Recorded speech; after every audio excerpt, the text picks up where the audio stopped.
Good morning. Today, or not good morning. Wow, I'm off to a good start here. Good afternoon. Today is Friday, April 28th, 2017. My name is Tom Kalinowski, the Director of Technology and Operations at Colonial Intermediate Unit 20. Welcome to Tom's Tech Tips. This is episode number 29, I believe. Today, and let me go ahead and start to share my screen here.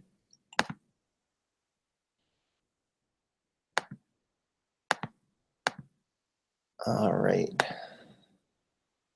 Bear with me just one moment.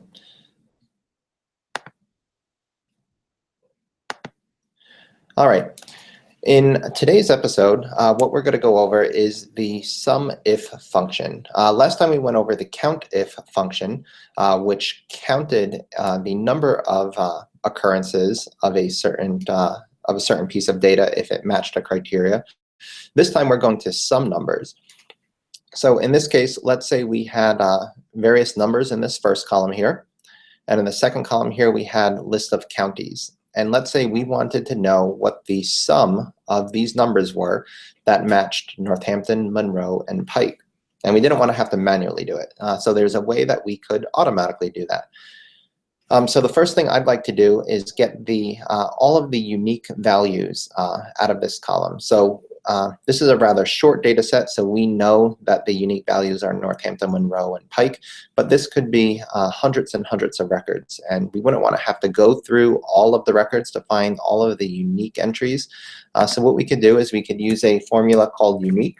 So if we say equals unique, and then specify the range that we want to look at. So we want to look at this range right here, and hit enter. What that returns for us is every unique instance within that range. So you can see there that we have Northampton, Monroe, and Pike.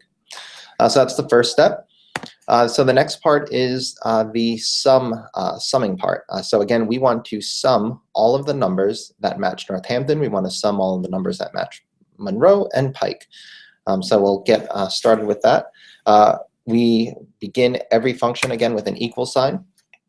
And if we start to type in sum, we'll see SumIf, a conditional sum across a range. Let's go ahead and click on that. So the first thing it does that you need to specify is what do you want to look at when determining whether you want to sum the records or not. So in this particular case, we want to look at this column that says Northampton, Monroe, Pike, the county column. So let's look at that. That's the range that we want to look at. Not the range we want to sum, but the range we want to look at. And then if we put a comma, the next thing is the criterion. So what are we looking to match? So in this particular case, I want to match Northampton. So all I'm going to do is click on Northampton. So the first thing I did was I selected where I wanted to look. The next thing I selected is what I want to match. And if we put another comma, the next thing we need to specify is after we find those matches, what is the corresponding range that we want to look into to sum the numbers, which is called the sum range. And that is this right here. So to review, first we're going to look in this section right here. We're going to look for values that match this, which is Northampton in this case. And after we find every instance of Northampton, we're going to take those numbers and sum them up. So let's go ahead and hit enter. There you go. You've got 190. So that's a very useful function that allows you to sum numbers if it meets a certain criteria. Now, what we want to do is we want to drag that down, but we have to be careful when we do that, and I'll show you why. If we drag that down, we do get numbers, and they appear to be right, and they might be right. But one thing you need to look out for is take a look. So if I click on this and look up here, you can see that it shifted this down, it shifted this down, and it shifted this down. So we always want it to look at the same range. We don't want that to go down every time we drag it. And we always want it to keep the sum range. Again, we don't want it to move down as we drag it. This particular item, though, Pike, we do want that to move as we go on, because this value should equal Pike, this value should equal Monroe. I hope that makes sense. So I'm going to show you something that you can do to prevent that. So let's hit escape here, and I'm just going to delete this, and I'm going to delete that, and I'm going to go back up here. So anytime you don't want something to change, and let me put it back just for one more second. So again, we see that this went from B4 to B16, where really it should have been B2, because that's where it starts, and to B14. Just as it is in the first one, that's how it should be in the second one and the third one. So it should be B2 to B14. So we don't want that 2 and that 14 to change as we're dragging it down.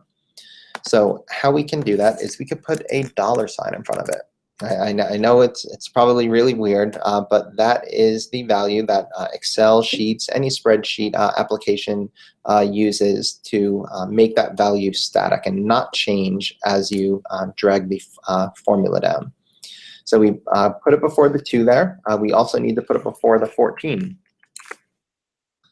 And that will take care of those values from changing. So if I delete this, and if I go back up here and drag it down, you can see that that B2 and B14 stayed put, which is great. Now we just need to make sure that we do that to this set of data as well. So that's right here, the very last part. So again, if we hit escape, let's just get rid of these. And let's go to the first item here. So we put the $ in front of the 2 and the 14 in B, so that's good. That will make this this section stay put. The next thing that we need to do is make the A2 and A14 not move. So how we do that is we, again, put that $ before the value that we don't want to move. So we don't want the 2 to move, and we don't want the 14 to move. And now I'll hit enter. And now if we drag that down, and we take a look at this last one, for instance, we can see that it's still looking in B2 to B14 and A2 to A14. And if we double click, we can see those highlights or those dashed lines around the data set, and they did not move, which is perfect. That's exactly what we wanted. So now we have our values, 190, 186, 282. And again, those numbers could be hundreds, thousands of records long.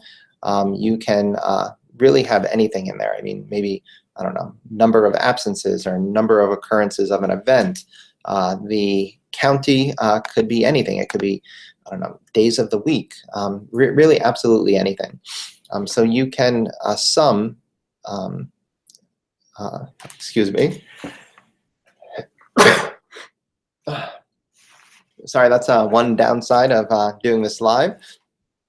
So you can sum on absolutely anything, or SumIf on absolutely anything. So that's it for Tech Tip 29. I hope you found that tip valuable.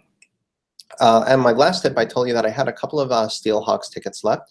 I only actually had one person submit.